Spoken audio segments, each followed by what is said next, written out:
Hello everyone, today I'll be teaching you how to paint this Christmas tree, which uses both the wet on wet and wet on dry techniques. These are the materials I used to paint this and that you'll need to follow along with this tutorial, though obviously you can use whatever colors you'd like. I'll include all the information in the description bar below, but just to walk you through what I used two different greens for the tree. I used Perylene green and sap green. And for the baubles, I used 3 different colors: Pyrrol, Scarlet, New Gamboge, and Prussian blue. The brush, I used a Winsor and Newton Series 7 size 4 round brush, and the paper is Winsor and Newton cold pressed paper, just a scrap piece of paper I had handy. Right, so if you want to grab your paints, let's get started. All right, we're going to start by painting the tree. Now, because the tree is two-toned and we want the colors to kind of blend together, make sure you've got a good amount of water on your brush before you get started. And we're going to alternate between the 2 greens. You can start with whichever one you want. I'm going to start with the Perylene green because it's my favorite color. And we're just going to start here and paint a squiggle down. We're going to alternate between the 2 greens as we squiggle down and alternate the amount of water content on the brush. Start here. And you can alternate as well how thick and thin the squiggles are depending on the effect you want for your tree.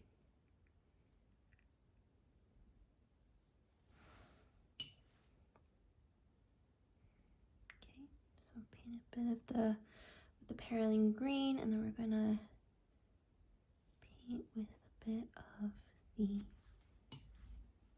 sap green.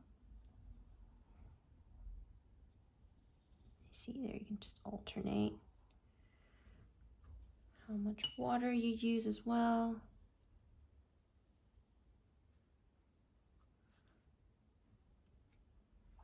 Slightly different effect.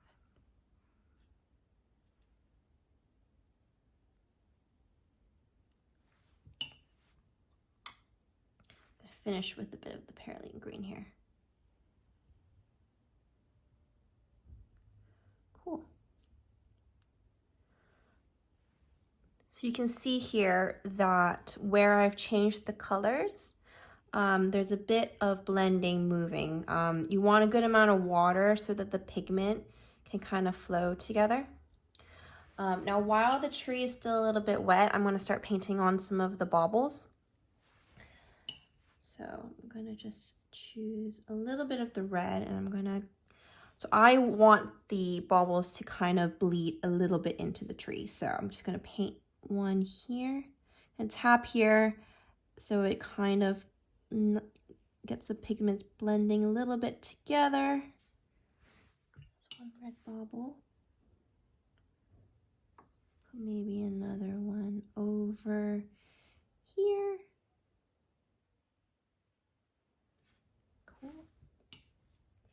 I'm gonna add a couple of blue ones as well. Maybe one guy here.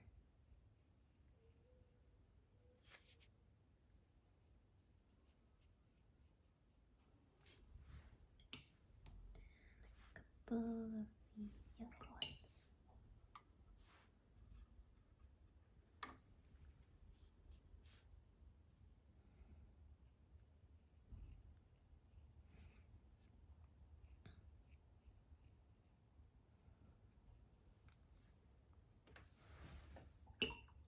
Cool.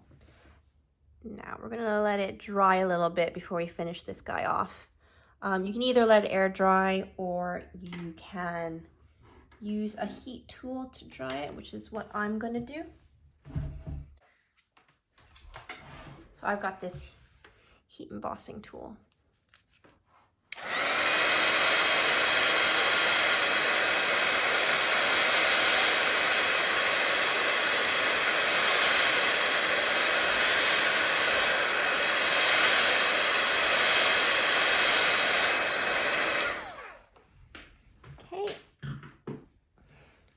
All right, so now the tree is dry, and then we're just gonna add a few more baubles on to make this tree look a little more festive, and then we'll be done.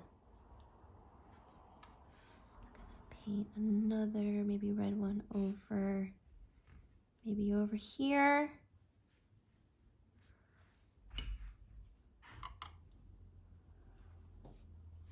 Another yellow one here.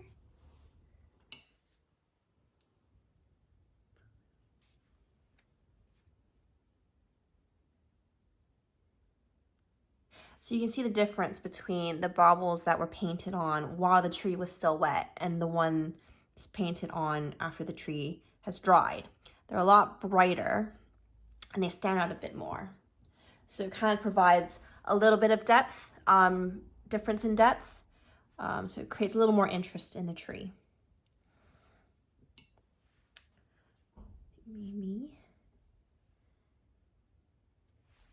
Let's go with one more red one over here. And of course, no tree is complete without a star at the top.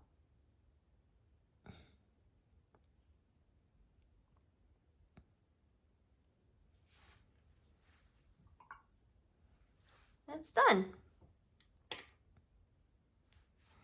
So this is what it looks like when it's all done. Super quick, super simple, but still has a great effect, leveraging all the qualities of watercolor. Obviously I've gone with quite traditional colors with the 2 greens and the red, yellow, and blue baubles, but you could go whichever way you want with different color schemes. You can make the tree blue, you can add metallic details for the baubles. So this would make a great last minute card or gift tags for people. Please leave a comment below if you do give this a try. And I hope you enjoyed this tutorial, and I'll see you all soon. Thanks very much.